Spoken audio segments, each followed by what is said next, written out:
Hello, everyone. Thank you for logging on to watch another presentation in New Farm's virtual learning series. I'm Chris Bowley. I'm the Customer and Brand Marketing Manager for New Farm, and today we'll be covering the topic of using burndown herbicides. And I'm pleased to pass you over to Dr. Dan Barron. Hey, good morning. Thanks, Chris. Hey, appreciate the opportunity to share with you kind of this topic around burn down herbicides, and we'll hit on a few of the basics, but we're going to take a bit of a dive into how these herbicide formulations are built and how they can play a role in affecting the success of your spring burn down weed control. So we'll dive into it here a little bit, thinking about the scenario that we have coming into the spring 2020 season. And if we take a look back, all the way back to actually 2018, that fall was very wet in many geographies, and it started this cycle of really a lot of missed weed control opportunities during the typical burn down windows. We had that wet fall of 2018 across a lot of areas that limited the amount of fall burn down applications, and then that certainly led into the very wet spring of 2019, and as we all know, that led to millions of acres of prevent plant across really large sections of the country, really not specific to any particular geography. And so we know when we look at coming into this spring, as it is starting up, there's a lot of weed pressure based on the missed applications that occurred really over the past season or season and a half. And so when we're thinking about that, we really want to maximize our burn down applications coming into the spring and really help maybe reset the stage when it comes to weed control. And that all plays into this whole conversation around our formulations and making sure we choose the right ones and making sure we get the most out of our weed control programs, especially as we kick things off with burn down applications here in the spring. And so we'll take a step back. Let's look at what's in the toolbox. What do we have for key burn down chemistries? And I'm going to use our herbicide grouping numbers to kind of break down this really wide range of tools that we have. So let's start off with the group 4s, growth regulator herbicides, so to speak. You know, we have chemistries that are basically our original herbicides, things like 2,4-D and dicamba. And you know, that group 4 continues to have new products come out. We've got one in development as well. There's been ones that have come out in the pyridine class like fluroxapyr and more recently haloxifin. But really the thing I like about these group 4s is they're really the drivers for broadleaf weed control in our burn down window. They have a broad base of weeds that they'll cover. Things like 2,4-D and dicamba have such a nice wide spectrum and really create a foundation for broadleaf weed control. Now, there's additional AIs that are out there that maybe are more of a rifle approach that are good on particular weeds, and that group continues to add importance in our weed control management. Now, our group 14s, those may or may not be always looked at as just a burn down group of herbicides, because there's a wide range of characteristics with these group 14s. There's things like flumioxazin. Our Panther brands are built upon flumioxazin. Quite often they're going to be used for residual control, but they also have contact post activity, especially on broadleaf weeds. And so that group has a lot of flexibility, used in a lot of different cropping systems. You can see the list there. Beyond flumioxazin, there's sulfentrazone, saflufenicel, carfentrazone, oxyflorphin, just to name a few, but a really important group of chemistry that can be deployed in this burn down window to not only provide post-emergent broadleaf activity, but if we do things right, we can also then use those chemistries to carry in residual and help us out with the burn down application and carry the benefits into the cropping season. Our ALS herbicides, the group 2s, I just listed a couple of them there, tribenuron and thifensulfuron. You know, those are pretty handy chemistries that we may forget about a little bit because some of our driver weeds like the water hemp and kochia are less sensitive to ALS, a lot of resistance. However, that being said, This chemistry can be really important when it comes to some key winter annuals, the henbits, chickweeds, those types of things, and certainly not to be forgotten when you think of some of those problematic winter annuals that the group twos can really be effective on. So certainly we don't want to forget about those. Now our foundational broad spectrum herbicides generally come out of groups 9, 10, and 22. Obviously, group 9 is our glyphosate. Certainly goes out in almost all, if not most, of our burn down application. Again, it's going to pick up grasses. It helps round out the control of your other broadleaf products that are in there. Now with glyphosate resistance, obviously over the rise of the past 10 to 15 years, we're certainly getting much more questions around glufosinate in certain geographies. They're flipping away from glyphosate and are using more paraquat. So again, a lot of different tools there. And that one's becoming obviously a bit more complex as we move in some geographies away from glyphosate due to resistance and looking at alternatives for that to replace that broad spectrum control that glyphosate has provided. I put in a group 6 herbicide here, bromoxynil, one that we may not think of in a lot of geographies for burn down control, but this one for the folks in wheat country, very familiar with bromoxynil, and some of the labels have fallow use which can be really effective for controlling and bringing in an additional mode of action against small kochia. Just for instance, our Maestro Advanced and some of our bromoxynil combination products that have fluroxapyr, MCPA, and 2,4-D will carry fallow labels. So as we get west into wheat country, those can be pretty important too, and provide an additional mode of action when we're going after things like some of the resistant kochia. So when we take a step back, those are kind of the tools, some of the foundational herbicides that are out there. Nufarm has a really broad portfolio, and we play really well in this burn down window. And as you can see, we have a lot of brands that we've built around key active ingredients. In the 2,4-D family, we've got Weedone and Weedar. Dicamba, we have Clash and Diablo. Certainly some very historically successful products like Weedmaster and the 2,4-D and Dicamba. And we've innovated around that Weedmaster brand with some additional products that I think have some really excellent utility in the burn down window. And I'll describe some of that around formulations and pre-plant intervals as we continue to discuss this topic. As we move west out into kochia country, we have Dicamba, 2,4-D, and fluroxapyr under the Scorch brand, and that one becomes very important as we look at controlling kochia, one of those weeds that is really important in a lot of geographies. And then we've built our family of herbicides around flumioxazin with Panther SC and Panther Pro, and we have some additional innovations coming in that as well. And again, that Group 14 Panther brands can be used not only for residual, but they can also provide some excellent burn down activity out of that family of herbicides. So we're going to talk a little bit about formulations here today.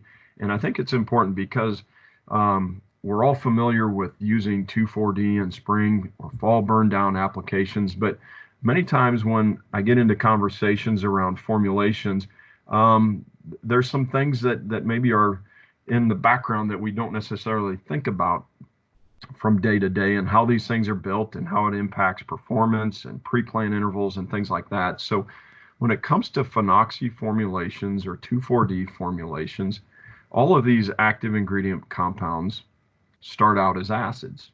That's the raw active ingredient that's effective in the plant. But for many formulations, they're going to be formulated as amine salts or esters, and that basically helps with ease of application. And some of these affect how well it gets into the plant and how it behaves in the spray tank. So the active ingredient is formulated really for handling and production and things like that, but then it converts back into the acid when it becomes active in a plant. And so these formulation differences are important. A way to think of it is the acid is kind of the block, and then the esters or amines or salts are built on to that herbicide molecule. And the type of salt or addition that's bolted onto the block really changes the properties of the 2,4-D herbicide. It can affect volatility, plant absorption, water solubility, things like that, from how it performs from an efficacy standpoint. And then these formulations also affect mixing. They can affect pre-plant intervals as well too. So I've got a kind of a simple illustration here, or a graph to show how these formulations can look. If you're trying to describe it to maybe a grower or somebody using these products, is like, well, tell me about what's different between a 2,4-D amine and a 2,4-D ester. So that 2,4-D acid is going to be the same once it converts in the plant. However, if it's formulated as an amine, it's going to have different properties. If it's formulated as an ester, it's going to have different properties as well. And so that's kind of the formulation, formulations that are typically used with 2,4-D. And so here's kind of a phenoxy or 2,4-D, or same would apply for MCPA, kind of a family tree. We're all familiar with 2,4-D esters, and there's different type of esters. If you read the fine print on the label ingredients, the different type of esters that are used with 2,4-Ds. And then there's also a number of amines that are used. Probably the most common, though, would be a dimethylamine salt of 2,4-D. And there are a few others that are out there as well. Some of the salts that are maybe less known are potassium and sodium salts, but there's also the choline salt you may have heard of with the Enlist technology as well. So a lot of different ways you can build these. Amines are a type of salt that have some unique properties, are probably the most common 2,4-D salts as opposed to the esters. A similar family tree we could draw out too for dicamba.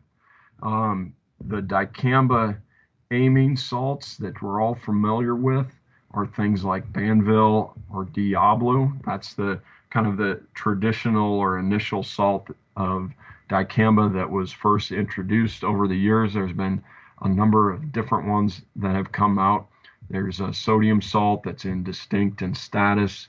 The diglycolamine salts that we're familiar with our Clash or Clarity, that's also what's used in Extendamax. That one is a bit of a maybe a heavier salt would be the way to describe it, one that has lower volatility potential compared to maybe a dimethylamine.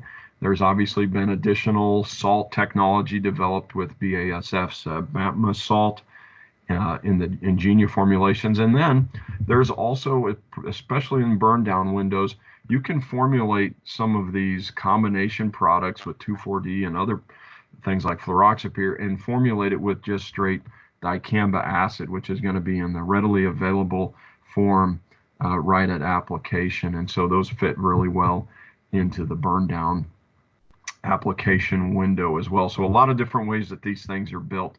So let's talk a little bit about, once you have these formulation built, what happens in the plant. So whether it's a phenoxy or a 2,4-D, they're going to convert relatively quickly once in the plant. It starts out in the spray solution in that formulated product, but then once it gets into the environment and is sprayed onto the soil or the plant, it starts to convert into the acid formulation, really depending on moisture, temperature, that sort of thing.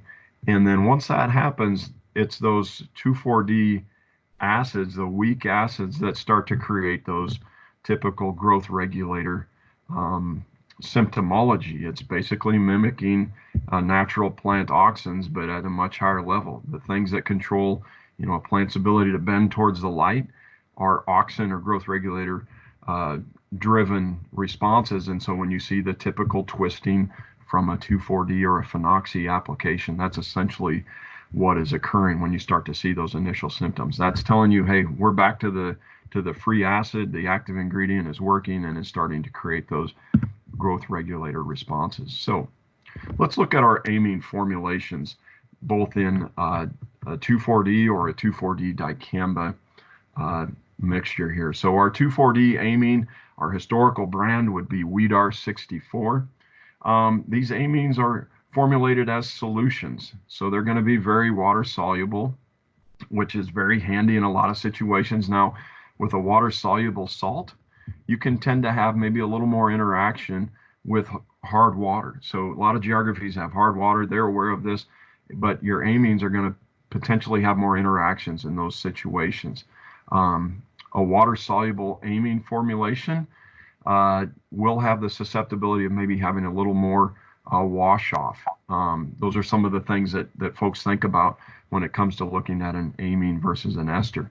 Another one of the potential drawbacks of an amine is that they're in many cases a little less compatible with other tank mix products, especially liquid fertilizers. The potassium salts of glyphosate tend to be a little more difficult to mix with amines. So that's maybe some of the drawbacks there, but here's probably the main reason. In a lot of geographies, there's cutoffs as to when an ester can be used. So as you get later into the spring and summer, an amine formulation is certainly going to have less volatility and much less odor. Again, we're working with a water-based solution as opposed to an oil or an emulsifier-based formulation. So that carries with it less volatility and less odor. One of the things from an uptake standpoint, because we know these amine formulations are a little more water soluble, that creates the opportunity for root uptake, which can be good if you're in a pasture situation.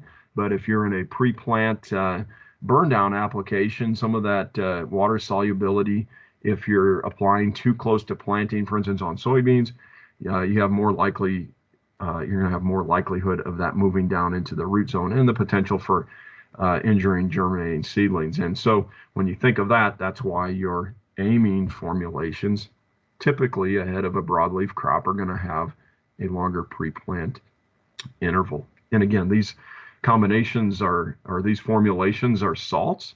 So if you ever notice, a lot of times if you compare a ester formulation of a 2,4-D versus an amine formulation, you'll see a jump up in the signal word. And again, it's because of eye irritation, which is not necessarily the active ingredient, but again, these things are formulated as salt. So salts tend to have eye irritation. And so that's one of the reasons why you tend to see dangers on the amines as opposed to a caution signal word for the same active ingredient. But when you're comparing an ester versus an amine, that's one of the drivers in that signal word. So let's flip the page and move from amines to esters, and these certainly are probably the more common burn down pre-plant formulations that are chosen. So unlike the amines, esters are not very water soluble, but they're going to dissolve just fine in organic solvents. So our formulations are more ECs or emulsifiable concentrates, oil-based formulations, as I like to think of it. They tend to play a little bit better with hard water. Some of the things that make them beneficial in the spring with maybe intermittent rain showers is that tend to be less water soluble, so probably less potential for washing from the leaves. And in general, when you compare them side by side with amines, they typically work better under challenging conditions. Cool weather, maybe the plants aren't growing as much. And so it seems like those oil-based formulations and the ester formulations of 2,4-D or dicamba 2,4-D combinations seem to have better uptake. And I think that's simply because they tend to penetrate the cuticle more and get into the plant, particularly in cold conditions in the spring when they may not be growing as quickly. Now, one of the drawbacks certainly is these ester formulations, because they are esters and they're in organic solvents, they're going to tend to be more volatile than amines. And then also those organic solvents tend to carry a higher odor level. So one of the drawbacks there, as I mentioned, probably quicker uptake through the leaves and stomata. They're less water soluble. So when we talk about maybe concerns about water solubility and movement into the root zone with amines, there's much less potential for that than the amines. And so again, that's the reason why your ester formulations of 2,4-D are typically the preferred formulation in a pre-plant interval. One of the other unique, formulation characteristics too of the ester formulations, it's much easier from a formulation standpoint to build a higher load formulation. Typically, you cap out at around 4 pounds on an amine formulation, but as you all know, or many of you know, you can formulate an ester formulation of 2,4-D, about up to a 6-pound loading, thus the LV6 products as well. So that's what we have in the ester conversation, and these esters can be built in with things like dicamba and fluroxypyr, and we've done that with a product called Burnmaster. And here's kind of an example comparing an amine formulation of 2,4-D and dicamba with an ester formulation of 2,4-D coupled with a dicamba acid. And so these are at obviously very low use rates and kind of a greenhouse screen during the early formulation work as we were building the Burnmaster formulation. And it maybe is subtle, but at these low rates, what are you noticing? Certainly quicker uptake, more activity, same amount of active ingredient, but simply that ester formulation getting into the plant quicker and illustrating some of those characteristics of maybe the hotter activity of the ester formulation of the 2,4-D, as well as the free acid that's in of dicamba that's in Burnmaster. So as we talk about formulations, certainly when you look at the kind of the chemistry and how this all comes into play, the formulations affect mixing. We talked about the esters being a little more friendly when it comes to hard water, fertilizer, certain glyphosate salts. The esters tend to work a little bit better with some of those tank mixes. They also are going to have a shorter pre-plant interval, and under difficult conditions, you can see some improvements in efficacy with an ester versus an amine. And so these things carry out when you look at a Weed R64, you're going to have a longer pre-plant interval for corn and soybeans. Again, it's because of that water solubility. The Weedone esters, again, we talked about it being the preferred option, generally due to greater activity, less likelihood of it moving into the seed zone, and certainly it mixes better with fertilizer carriers and potassium salts of glyphosate. Now we have different formulations. I touched on this just a little bit about, Weedmaster is an amine formulation. It's really a popular product in pasture and range. Obviously, we're going to be using that product in a lot of geographies in the fall, but as we get into the spring or in pasture situations, in a lot of cases, we want to shift to an amine just because of, we don't want to have an ester going out as the temperatures start to rise, and we might have pastures next to soybeans or other broadleaf crops. So the amine formulation of Weedmaster, really flexible, covers a lot of uses. But as we get into this true burn down situation, the Burnmaster formulation is one that was built to think about, hey, let's have an ester formulation that carries all those attributes that we want. And so that one's built with a little over 3 pounds of 2,4-D ester and then a pound of dicamba acid. So it carries all those positive attributes of an ester formulation. Now, when we built on top of that, kind of a unique product and really thinking about the spring burn down season, is a product called Spitfire. It again is using an ester formulation of 2,4-D, but we pulled back the dicamba amount in there relative to Burnmaster. And this was all in mind of thinking about that corn and soybean pre-plant interval. And so it carries a much shorter pre-plant for soybeans in geographies of greater than 25 inches. It's a really nice solution for a compressed spring. You can go to soybeans 7 days after application and after you've caught a ½ inch of rainfall. So it really has some nice flexibility thinking about carrying in not only that 2,4-D ester component, but the dicamba as well, especially when we start to think of difficult burn down weeds like maristale that have maybe overwintered and may not be as susceptible to just a straight 2,4-D.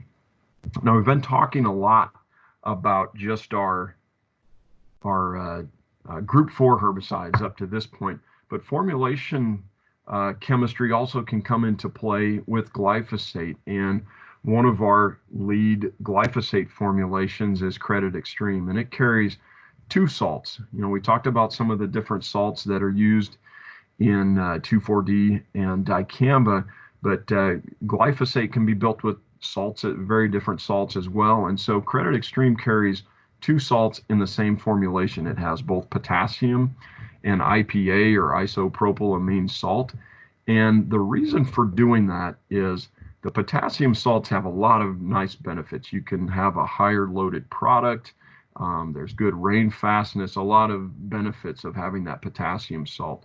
However, one of the drawbacks is that you may run into compatibility issues with hard water, with amine herbicides.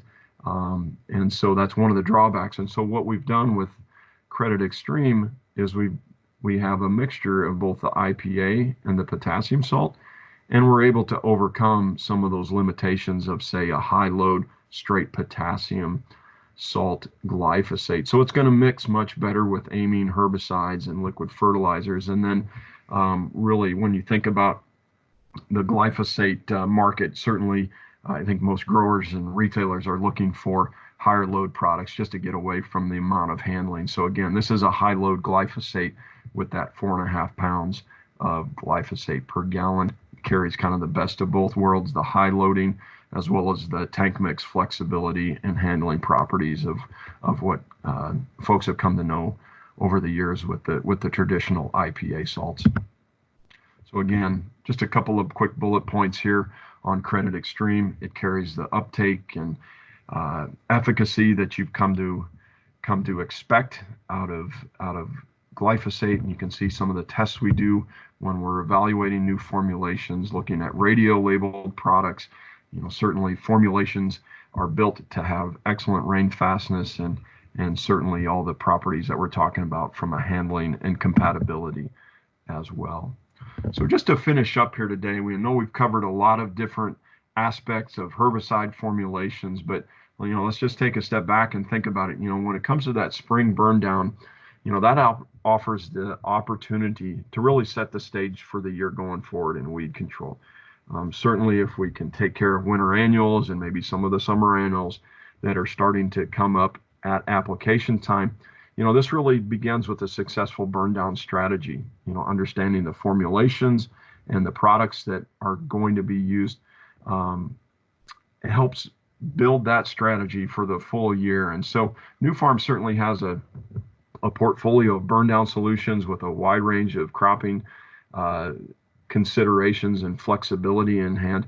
And again, I think as we talk today, just understanding the formulations that are out there, be it Ester or amines, the type of glyphosate formulations that are out there, it all comes into play when dealing with mixing, handling, pre-plant intervals, and performance. And just knowing the way that our windows have been here lately in the spring, certainly not having any mixing or handling issues is something that we certainly want to avoid. Understanding the formulations can certainly help with that. And then also with tight application and planting windows, we know as soon as conditions are suitable to go, all machines are going to be up and running across much of the country because of the delayed plantings that we've had here in the past couple of springs. And so when conditions are suitable, we're going to be spraying burn down, planters are going to be rolling. And so some of these formulation conversations are really important as we think of pre-plant intervals and just making sure that we have an efficient and effective burn down season. And so with that, I appreciate your time in listening today, and certainly feel free to reach out to those of us at New Farm with specific product questions, and we are always willing and able and happy to help with any of your burn down needs. Thanks, Chris. I'll throw it back to you. Thank you, Dan. And thanks to everyone who took the time to watch the webinar. If you'd like additional information about the topics or products highlighted today, please visit our website at newfarm.com/US crop.